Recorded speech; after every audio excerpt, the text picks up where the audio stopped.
ஹalleluya! இன்னொரு விசேஷமான நாளுக்குள்ளே ஆண்டவரை துதிப்பதற்கு நாம் எல்லாரும் ஜீவனோடு பிரவேசித்திருக்கிறோம். அதற்காக நாம் தேவனை துதிப்போம். அவருடைய வசனங்களை தியானிக்கையிலே அவருடைய சிலுவை மரணம் உயிர்த்தெழுதலை இன்னொரு முறை நாம ஞாபகப்படுத்திக் கொண்டு நம்முடைய ஆண்டவர் எவ்வளவு பெரியவர் என்பதை, இருக்கிறவராகவே இருக்கிறேன் என்பதை உணர்ந்து கொள்வோம்.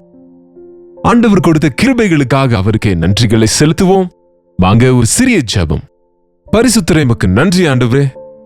இன்னொரு முறையும் 2000 வருடங்களுக்கு முன்பாக கிட்டத்தட்ட எங்களுக்காக நீர் செய்த சிலுவை பலியை, மரித்து உயிரோடு எழும்பிய உம்முடைய உயிர்த்தெழுதலையும் நினைவு கூர்கையிலப்பா, விசுவாசத்தை எங்களுக்கு தந்தருளும். நன்றியோடு உம்மை ஆராதிப்பதற்கு உதவி செய்யும்படியாக இயேசுவின் நாமத்திலே ஜெபிக்கிறோம் பிதாவே, ஆமென். தேவனுக்கு ஸ்தோத்திரம். நீங்க எப்பயாவது நமக்கு இஷ்டமானவர்கள், நம்ம அதிகமா எதிர்பார்க்கிறவங்க, நமக்கு ரொம்ப அவசியமானவங்க மரிக்கும் போது, அதுவும் எதிர்பாராமல் மரிக்கும் போது, நாம நினைக்காத நேரத்தில் அவங்க மரிக்கும் போது அந்த வேதனை, அந்த சூழ்நிலை எப்படி இருக்குமோ நீங்க அறிவீங்களா? ரொம்ப பயங்கரமா இருக்குங்க. 12 பேர் சீஷரும் எப்பொழுதுமே நினைக்கவே இல்லை. ஆண்டவர் ஏற்கனவே சொல்லியிருந்தார், மனுஷகுமாரன் பாவிகளின் கையில் ஒப்பு கொடுக்கப்படுவார், அவர்கள் அவரை கொல்லுவார்கள், அடக்கம் செய்வார்கள், ஆனாலும் 3வது நாளில் நான் எழுந்திருப்பேன் என்ற வார்த்தை அவர்கள் கேட்டார்கள். ஆனால் புரிந்து கொள்ளவில்லை. அவர்கள் ஆண்டவர் சிலுவையிலிருந்து இறங்கி வந்து எவ்வளவு வல்லமோ இல்லவென்று நிரூபிப்பார் என்று நினைத்தார்கள். எருசலேமில் இருக்கிற அநேக ஜனங்களும் கூட அப்படித்தான் எதிர்பார்த்தார்கள்.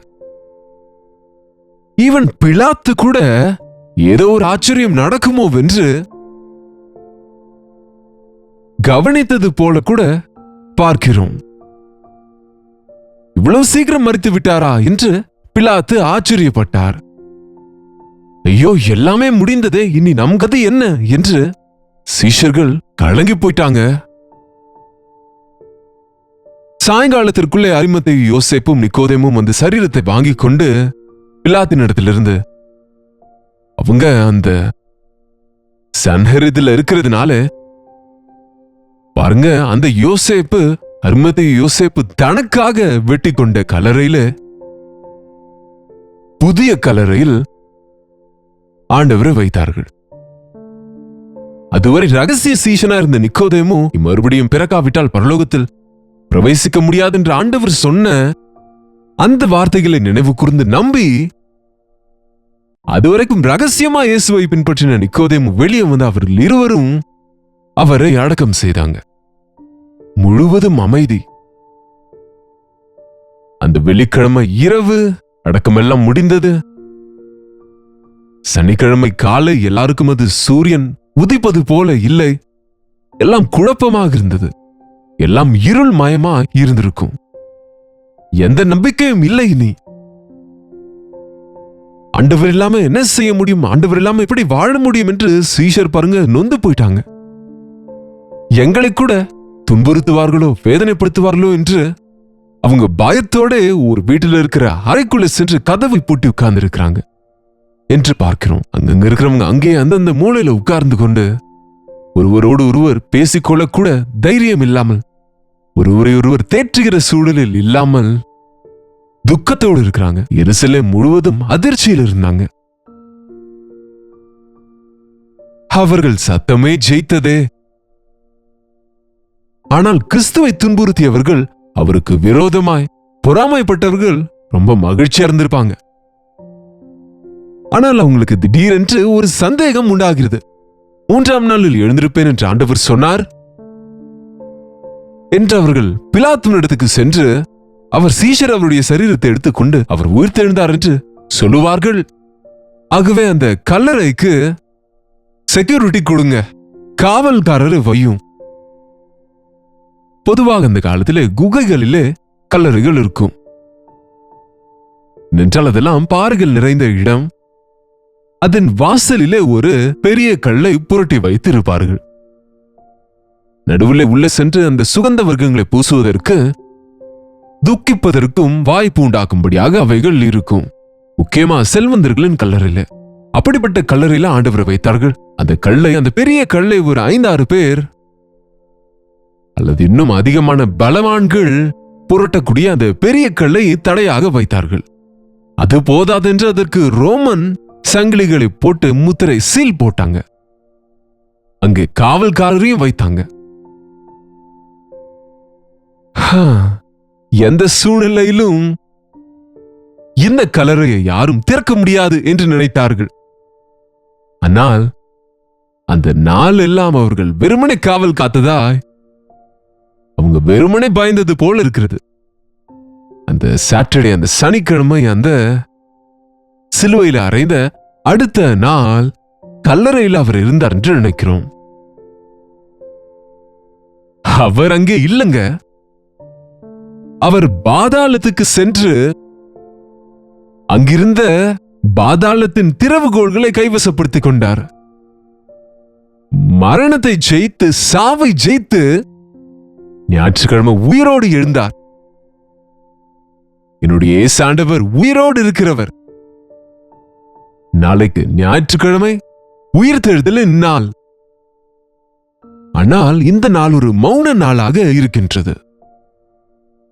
நம்முடைய வாழ்க்கையில கூட சில முறை நமக்கு எதுவுமே புரியாத போது, பயத்தோட குழப்பத்தில் இருக்கிற சூழ்நிலையில் இருக்கும்போது, மௌனமா இருப்பதன் மூலம் அநேக சத்தியங்கள், பாடங்கள் கற்றுக்கொள்ள முடியும். கோபத்தோடு பேசும்போது நம்ம இஷ்டம் போல பேசி விடுவோம். வருத்தத்தோடு பேசும்போது நம்ம சபித்துக் கொண்டு நம்மை நாமே சோர்வுற்று நம்முடைய வார்த்தைகளால் இன்னும் அதிகமாய் நாமும் நொந்து போவோம், நம்மை சுற்றி இருக்கிறவங்களும் நோக செய்வோம். ஒரு சில நேரத்தில் துக்க நாட்கள் நமக்கு இருக்கும்போது, நமக்கு புரியாத சூழ்நிலைகள் உண்டாகும் போது, தேவனை நீங்க தூஷிக்காதீங்க, மற்றவங்களை நீங்க நிந்திக்காதீங்க. உங்களுடைய நிலைமையை பார்த்து நீங்களே பரிதாபப்பட்டு சோர்ந்து போகாதீங்க. ஆண்டவருடைய வார்த்தைகளை நினைவில் கொள்ளுங்க. அவருடைய வசனத்தை நினைவுபடுத்திக் கொள்ளுங்க. என் மீது விசுவாசம் வையுங்கள், உங்கள் இருதயங்கள் கலங்காதிருப்பதாக. மரணத்தை ஜெயித்து திரும்ப எழுந்திருப்பேன், மரணத்தின் முள்ளை உடைத்திருக்கிறேன் என்று சொன்ன ஆண்டவரை, அந்த வார்த்தைகளை நாம நினைவில் கொள்ளணும். மரித்தவர்களை குறித்து நம்ம துக்கப்பட்டு கொண்டு உலகத்தாறு போல நம்ம இருக்க அவசியம் இல்லை. மரித்தவர்கள் நம்மை விட மிக சிறந்தவர்கள். முக்கியமாக கர்த்தருக்குள் மரித்தவர்கள் பாக்கியவான்கள். அவர்கள் பரலோக ராஜ்யத்தில் இருப்பார்கள். இந்த உலக பாடுகளிலிருந்து, இந்த உலக வேதனையிலிருந்து விடுவிக்கப்பட்டவர்களாய் கசப்பான மரணத்தை கர்த்தரின் மரணத்தால் மதுரமாய் மாற்றிவிட்டார். நரகத்திற்கு பாத்திரராகிய நம்மை அதே மரணத்தின் மூலமாய் பரலோக வாரிசுகளாய் செய்வதற்கு மரணத்தின் முள்ளை உடைத்து போட்டிருக்கிறார். இனி நமக்கு மரண பயம் இல்லை. இனி வாழ்வது நான் அல்ல, கிறிஸ்துவே வாழ்கின்றார். மரித்தாலும் சாவெனக்கு ஆதாயம். நான் மரித்தாலும் பிழைத்தாலும் என் ஆண்டவருக்காகவே வாழ்வேன் என்பதாக நம்முடைய மனதிருக்க வேண்டும். ஒரு சில முறை நாம் நினைப்பது போல சூழ்நிலைகள் இருக்காது, நாம நினைத்தது போல நடக்காது. ஆனால் அந்த நேரத்தில் நம்பிக்கையோடு இருப்பதே உண்மையான கிறிஸ்தவ விசுவாசம். நமக்கு நெருக்கமானவர்கள் மரிக்கும் போது அநேக முறை அநேகர், தேவன் இருந்தால் என் மனைவி ஏன் மரிக்கணும், என் கணவர் ஏன் மரிக்கணும், என்னுடைய பிள்ளை ஏன் மரிக்க வேண்டும், தேவன் இல்லை என்று விரக்தியாவதும் கசந்து கொள்வதும் சோர்ந்து போவதையும் பார்க்கிறோம். மரணம் எல்லாருக்கும் நிச்சயம். சிலர் முன்பு, சிலர் பின்னர். மரிப்பது என்பது எல்லாருக்கும். ஆனால் இரண்டாம் மரணம் இருக்கிறது. அது கிறிஸ்துவுக்குள் இருப்பவர்களுக்கு இல்லை.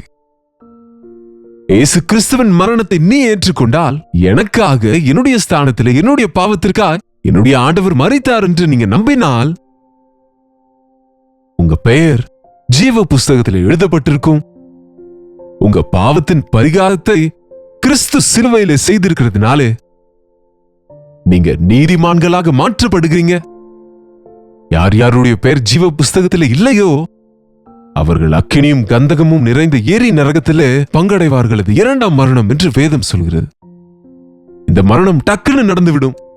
ஆனால் அந்த மரணம் யுக யுகமாய் தலைமுறை தலைமுறையாய் அங்கே அக்கினி அவியாத புழு சாகாது என்றைக்கும் வேதனையோடு அங்கே கதறிக்கொண்டு தான் இருக்கணும். பாவத்தின் சம்பளம் மரணம் என்று வேதம் சொல்லுது. பிசாசு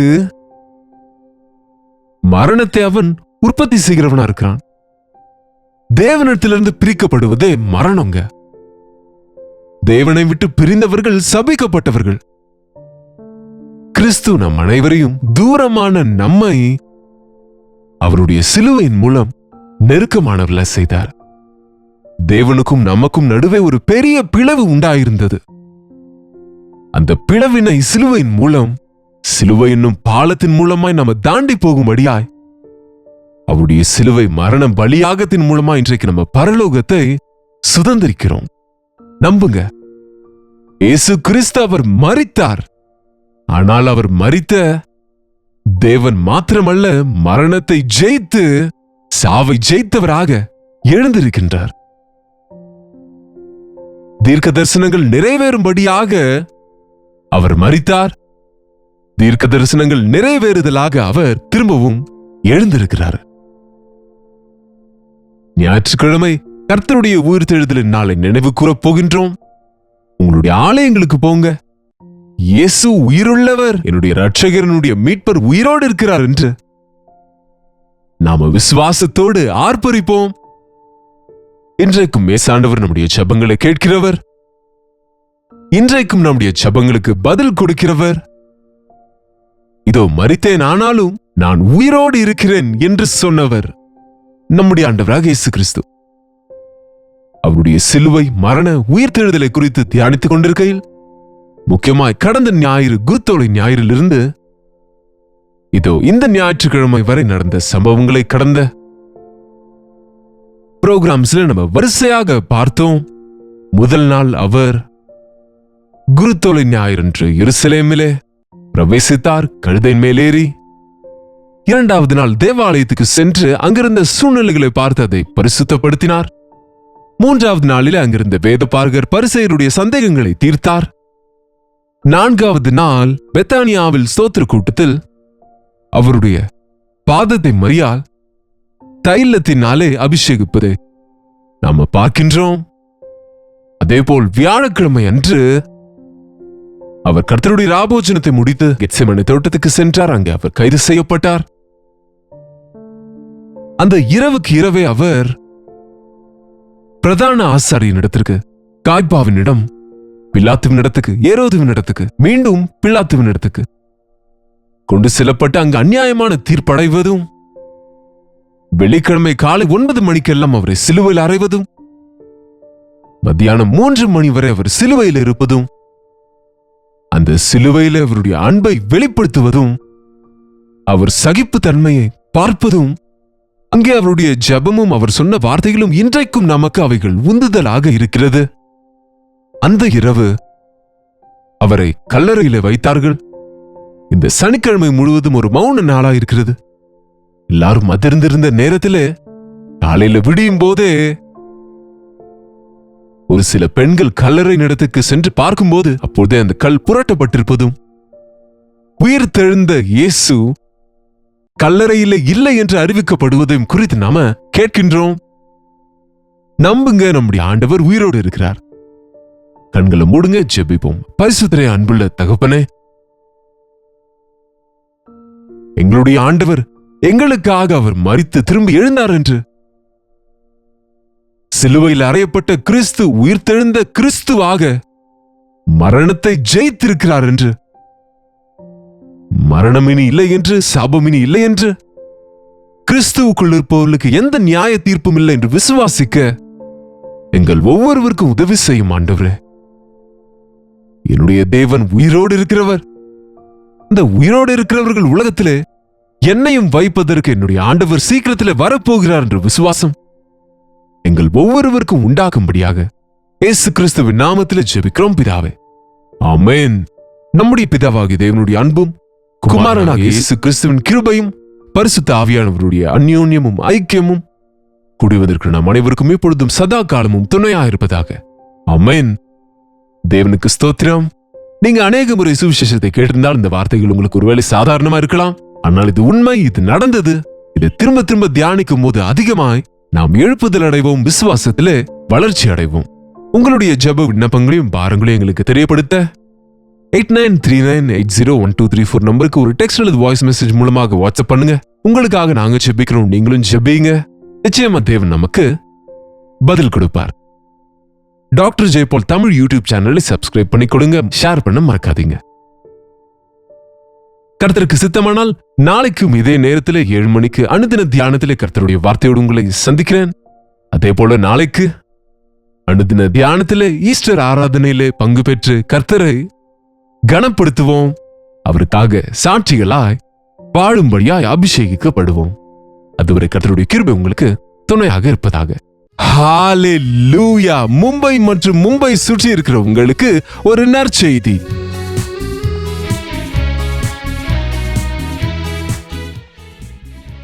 ஏப்ரல் 14ஆம் தேதி அன்று தாராவியிலும், அப்படியே ஏப்ரல் 15ஆம் தேதி அன்று கோரேகாயன்லையும் 2 இடங்களிலேயும் 2 ஈவினிங்ஸ் கெட் டுகெதர்ஸை ஏற்பாடு செய்கிறோம்.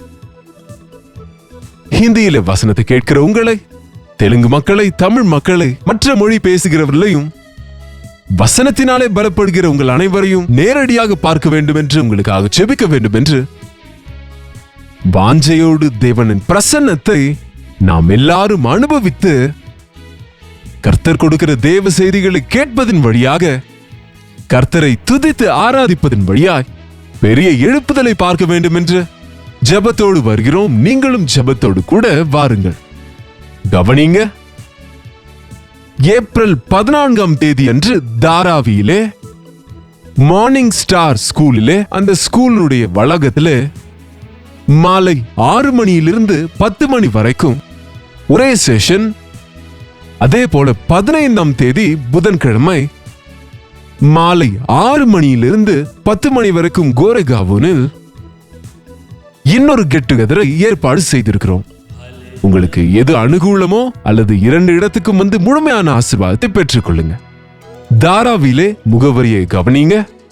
Morning star school near Sion railway station, Dharavi, Mumbai.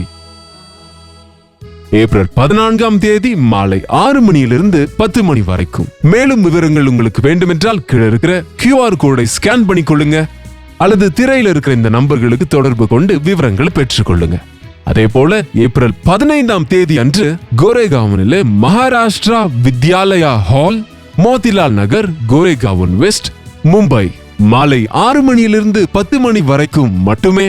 நிச்சயமா வாருங்கள். உங்களை நேரடியாக சந்திக்கவும், உங்களுக்காக தனிப்பட்ட விதத்தில் ஜெபிக்கவும் ஒரு வாய்ப்பை ஏற்படுத்தி கொடுங்க. இந்த 2 நாட்களும் கெட் டுகெதர்ஸ் ஏற்பாடு செய்கின்றோம். இந்த விஷயங்களை ஞாபகப்படுத்திக் கொள்ளுங்கள். உங்க நண்பர்களையும் உறவினர்களையும் அனைவரையும் கூட்டிக் கொண்டு வாருங்கள். அதிகமான ஆசீர்வாதத்தை பெற்றுக் கொள்ளுங்கள். நிச்சயமா வருவீங்க இல்லையா?